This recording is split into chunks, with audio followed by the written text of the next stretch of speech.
bullied because, I was considered an outcast because people who came from the north were considered, going there to take away job opportunities from southerners. And looking back, I understood about the resentment. But I also couldn't understand why the Amerasians in my neighborhood were discriminated and looked down upon because they couldn't go to school, they didn't have their parents, and I always wondered about them, and I didn't dare to speak up against the bullies. So for years I kept thinking about them, and sometimes stories find you. The stories I want to write, that those who make me sleepless, that those demand to be told. And I did a literature review about stories about Amerasians, and I don't find a book written about Amerasians who are left behind in Vietnam, as well as the experiences of their parents. So for example, in many Hollywood movies about Vietnam, or in Western literature about Vietnam, sometimes there are a lot of cases where bad girls are featured, and they often appear as very naive, opportunistic, or absent of trauma and absent of agency, who need white men to rescue them.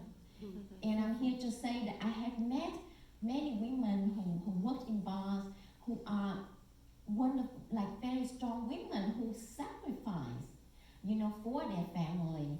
And they have to make a difficult decision sometimes to give away their kids to be able to save them. So I want to speak to their, human experiences, their complexity, their agency. In my novel, Dust Child, I have two Vietnamese sisters.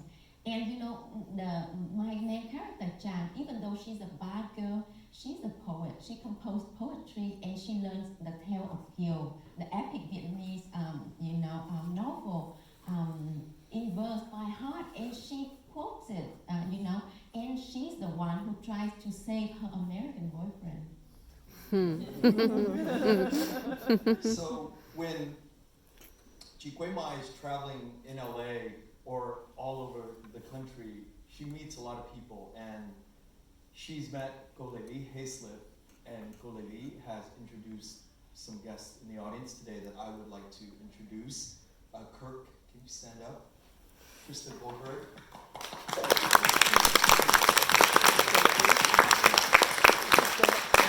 Before I go on with the questions that'll lead to another question, I would like to, you guys can say hi.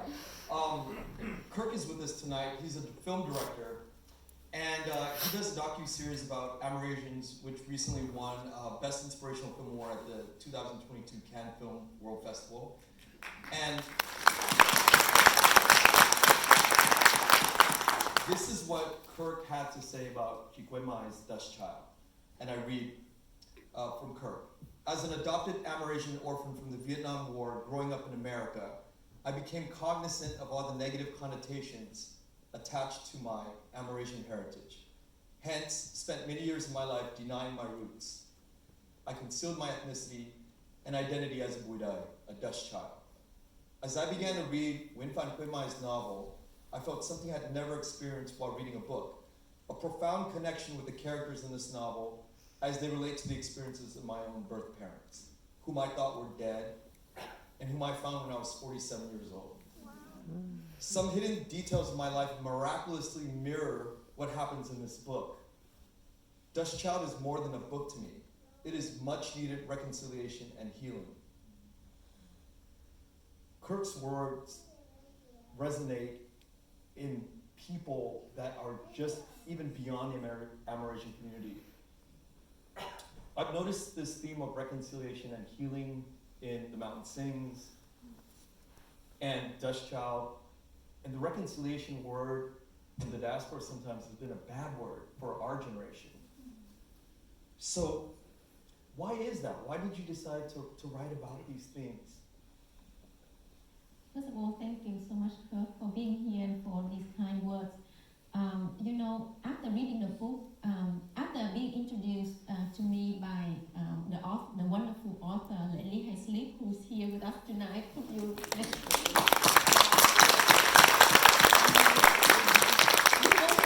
her book, When Heaven and Earth Change Places. So I had an event, a fundraiser event with her yesterday to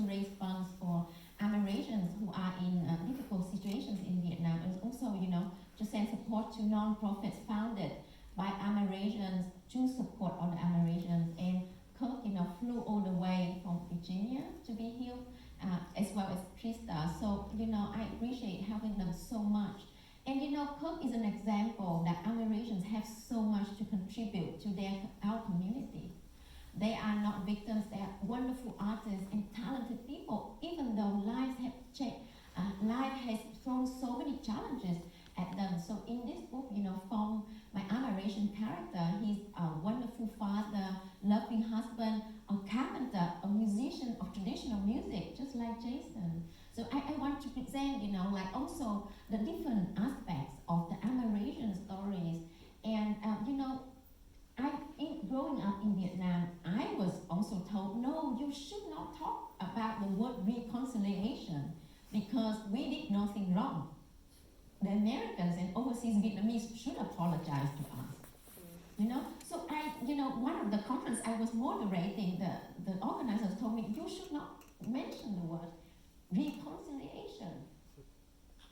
You should talk about forgiveness, like how we forgive them, rather than reconcile, because reconcile, both sides have to admit that they did something wrong or they are willing to come together. So reconciliation is an important word for me, because growing up in both North and South Vietnam, I understand with every cell of my body the suffering, the sorrow, the trauma suffered by all Vietnamese. And I always say this quote, this poetry verse by poet Nguyễn Duy. Nói cho cùng trong mỗi cuộc chiến tranh, phe nào thắng thì nhân dân đều bại. In the end of each and every war, whoever wins, the people always lose. You have seen Amerasians have lost so much, their parents have lost so much.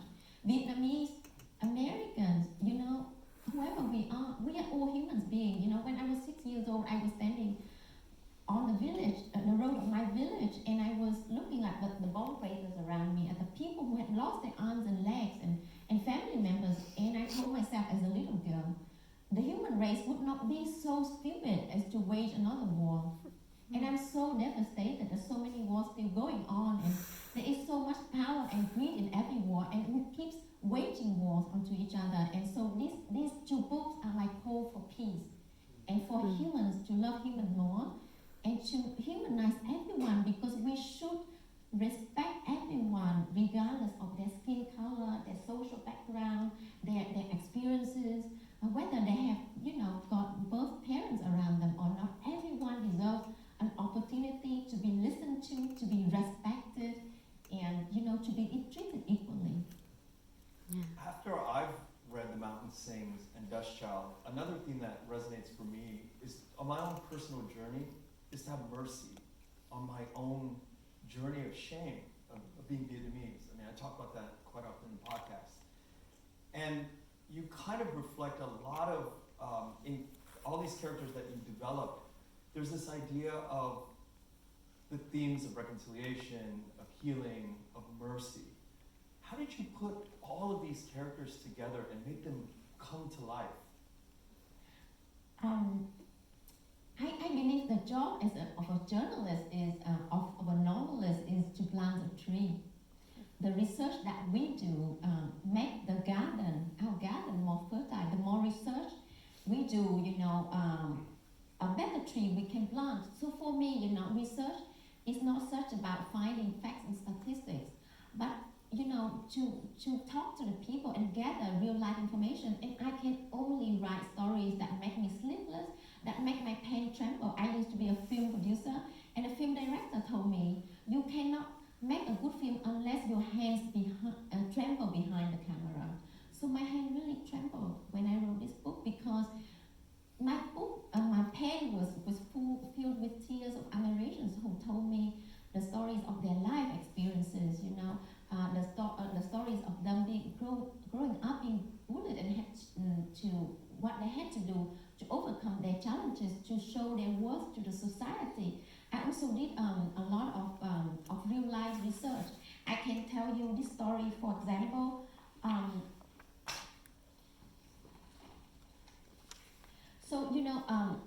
So in 2015, I was working as a journalist in Vietnam, and I interviewed a group of American veterans who were returning to Vietnam to look for their lost children. And 2.3 million American soldiers were in Vietnam. And actually, I have facilitated for reunions between Americans in Vietnam and American veterans who did not know they had children. Because they had come to Vietnam as young boys and they had casual relations with bar girls, and then they went back to the U.S. and tried to forget, and then one day a DNA test result identified them and they're contacted, and because of trauma some of the veterans refused to acknowledge their children, but I have been lucky to be able to find people who welcome their children. And in this instance, I interviewed a group of American veterans who were returning to Vietnam, and they sent me, very moving stories about their search. And I asked one of them, why don't you write a letter to the woman whom you walked away from? You tell her now why you have been spending your life saving to go back to Vietnam year after year to look for her. And because she wanted to look for her to meet his responsibility as a father. So, he wrote a very moving letter, and I translated it and published it here on the national newspaper of Vietnam. And can you imagine, 3 weeks after the article's publication, one woman wrote to me, and she spoke to me for 15 minutes. She asked me many questions, and then she told me she's the one in the letter. She's this one here. She sent me she still had vivid memories of their time together. And she said that when he walked away from her, she was devastated. She did not know what to do with herself. And she was a bar girl. She didn't have any money. Her parents did not know that she worked as a bar girl because she had lied to them. She had told them that she worked in an office, to be able to send money home. So she had to hide the child, so she gave the child away when the child was newborn. And she told me that for over 40 years, she hadn't told any single soul about her child and this relationship. And she talked to me, she cried so much, and she said, I've been looking for my child. What can I do to look for my child? So I connected her with people to do DNA tests. And then she wanted to see the veterans, so, they united in Vietnam. And I translated for their video meeting, and he went back to Vietnam and to meet her. So, but until today, they haven't found their daughter. So we don't even know if the daughter is dead or alive. And that's the sad reality. As we speak now, tens of thousands of people are looking for their family members. So this book is really, really real. So I really appreciate Kurt's words about this book. So I was saying that, doing my research, I witnessed incredible real life stories that compelled me to write this book. So, but instead of writing a non-fiction book, I decided to use fiction because I wanted to also protect the identity of these people because they have been through so much trauma. And sometimes they have to bear these secrets, about themselves. So, I wanted to protect their identity. So in this case, so this woman is open to everyone about her relationship because, she's now looking for her daughter. But I know many family members who have to carry these secrets inside of them. So I talk about secrets in this book. So, so I use fiction to build the branches and the trunk for my tree and the leaves. And you readers, when you read this book, you will plant your own tree with your own experiences. You will let a tree grow, and this